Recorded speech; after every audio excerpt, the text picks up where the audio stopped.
Hey everyone, welcome back to the Drive Steady channel. My name is Andy, and in today's video we're going to talk about the Genesis G90 and compare its specs to some of the competitors such as the Mercedes S-Class, the BMW 7 Series, the Lexus LS, and the Audi A8.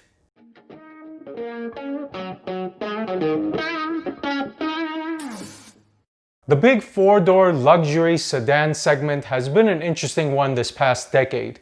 With big SUVs pretty much taking over the market, cars like the Genesis G90 and the BMW 7 Series have become somewhat of an afterthought and taken a back seat. Fear not though, that hasn't stopped Genesis from pushing the envelope with their new G90. The mid-cycle redesign has given it a really bold look, a presence, and a flair that most of the competition lack. So how does the Genesis G90 compare to the likes of the BMW 7 Series, the S-Class, the Lexus LH500, and the Audi A8? Let's find out by jumping into the first category, and that's pricing. Before getting started, I wanted to mention that I'll be comparing the entry-level trims for each one of these cars. For the Mercedes, it's the S450. For the BMW, it's the 740i. For the Lexus, it's the LS500, which is the only trim available at this time. The Audi, the A8L, and the Genesis, the G90 with a 3.0-liter engine and the premium package. Here's the chart showing the pricing for these luxury sedans. Highlighted are the price differences between the G90 and its competition, and predictably the Genesis comes in the least expensive car at $72,200 and the S-Class comes in the most expensive at a whopping $94,250. Now by all means, none of these cars are really cheap. They're all pretty pricey, but when you look at the top end and the bottom end, there's a $22,000 price gap in between these five cars. So let's jump in a little deeper and find out where that price difference is contributing to. First, let's start off by looking at the engines and the power figures such as horsepower and torque. In the Mercedes S-Class, you get a 3-liter turbocharged engine making 362 horsepower and 369 foot-pounds of torque.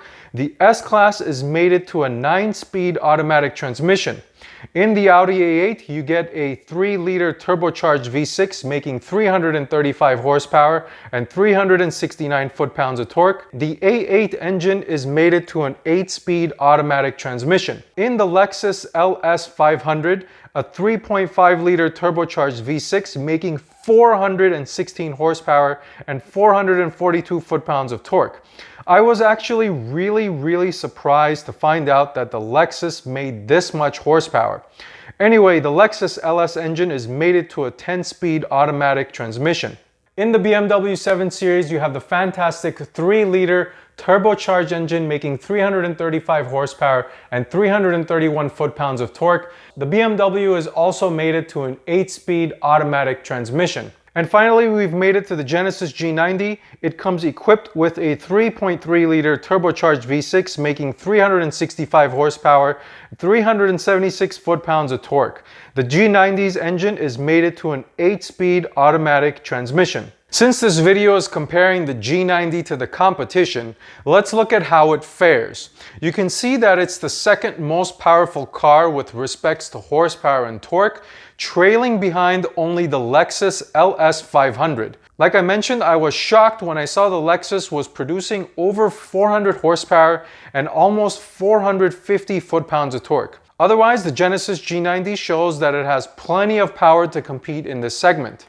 Alright, now that we talked about the engine, horsepower and torque figures along with the transmission, let's see how all of those work together and combine into the acceleration numbers for these five cars. Here's a chart showing the 0 to 60 times for each one of these luxury sedans, and as you can tell, most of them accelerate at the same pace except for the Lexus, which comes in significantly faster than the group with a 0 to 60 time of 4.6 seconds. It's interesting to me how a Lexus, a name that's not really associated with performance, especially in a big four-door sedan, would aim to be the highest performing or the most powerful car in this segment, especially considering that it came out after practically all of these cars have been out.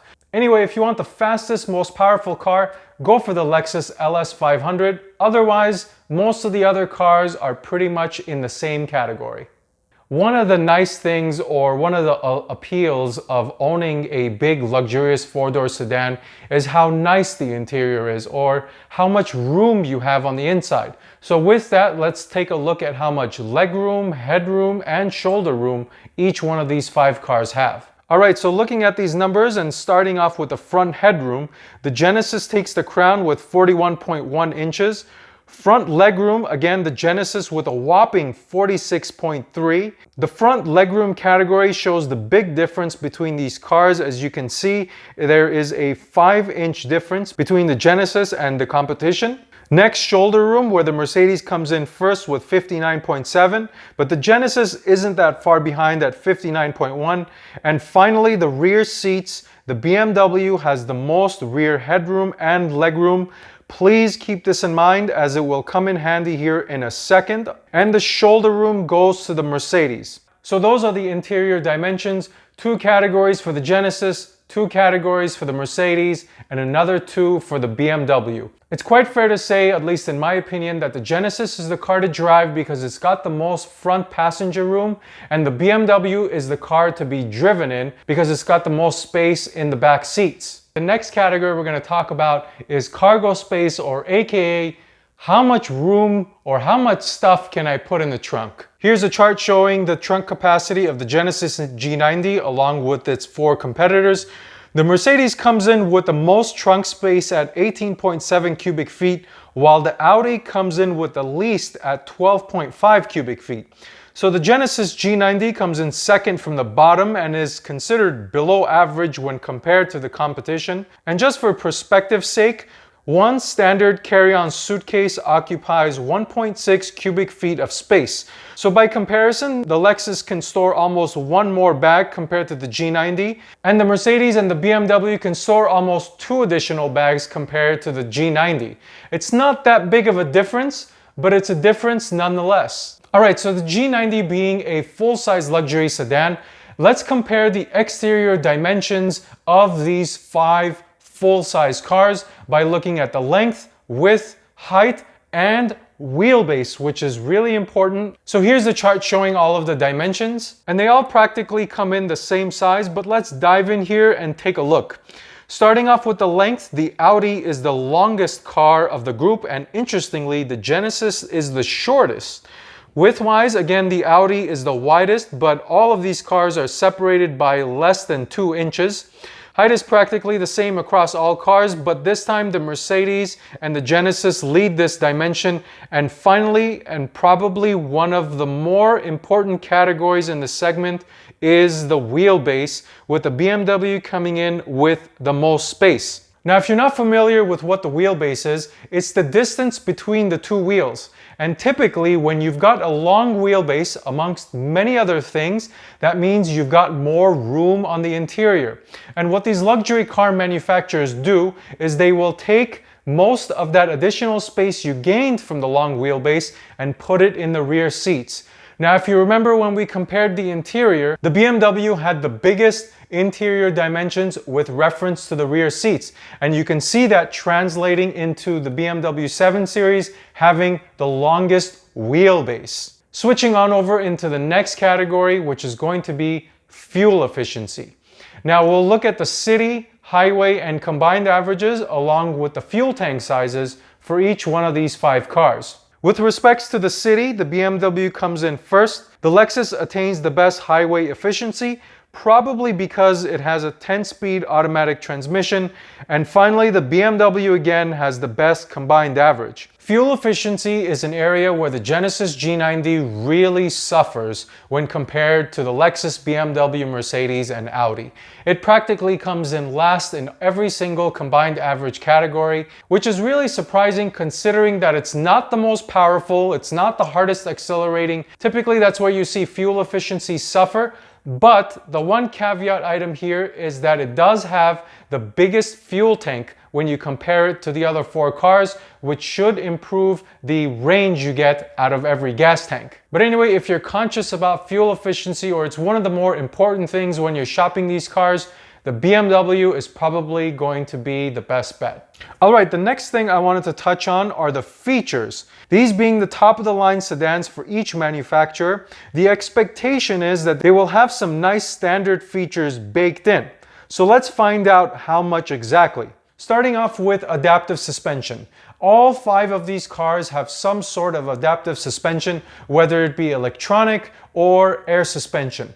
Now this is important because it gives you that nice, supple, soft, cushiony, and comfortable ride. The next item is Apple CarPlay. BMW, Mercedes, Audi, Lexus, and Genesis all have Apple CarPlay, but the Mercedes, the Genesis, and the Audi have an additional support of Android Auto. Next, we look at the digital gauges and the infotainment screens. The BMW 7 Series, the Mercedes S-Class, and the Audi A8 all have digital gauges and infotainment screens. The Audi takes it even further and has all of the climate controls integrated into a screen. The Lexus in its entry-level trim has a hybrid digital display and a full infotainment screen. The Genesis has analog gauges as standard, but a full-size infotainment screen. The next cool feature that the BMW has is called gesture control. Now this feature allows you to control your infotainment screen using gestures as opposed to the dials or buttons. Things such as raising or lowering the volume, accepting or rejecting a phone call can all be controlled using gestures, and I find this feature to be somewhat of a gimmick, but at the same time, it is definitely cool. The next item is heated front seats as standard for all 5 cars, but the added value in the Genesis is that it has ventilated seats along with heated rear seats and a heated steering wheel. The BMW, Mercedes, and Audi all have standard panoramic sunroofs. The Lexus and the Genesis only have a regular sunroof above the driver and the passenger. Next is my favorite feature in a luxury car, and that's soft closing automatic doors. They all have that. Now this next one isn't really a feature, but it's something that still counts, and that's the warranty. Genesis, being a part of Hyundai, has the same amazing 5-year, 60,000 mile basic warranty, and on top of that, a 10-year powertrain warranty, which is basically unbelievable. The Lexus comes in the closest, and the Mercedes, Audi, and BMW all have the same 4-year, 50,000 mile warranty. So that's the end of the comparison. I know I didn't cover everything, so if you have any specific questions, please put them in the comments below and we will try to answer them as quickly as possible. Alright, to close out the video, I want to say that all 5 of these cars are pretty similar when you look at their specifications and their features. But there are some differences to highlight. First being that the Lexus is the most powerful and fastest car in the group. The Genesis has the most room for the front passengers.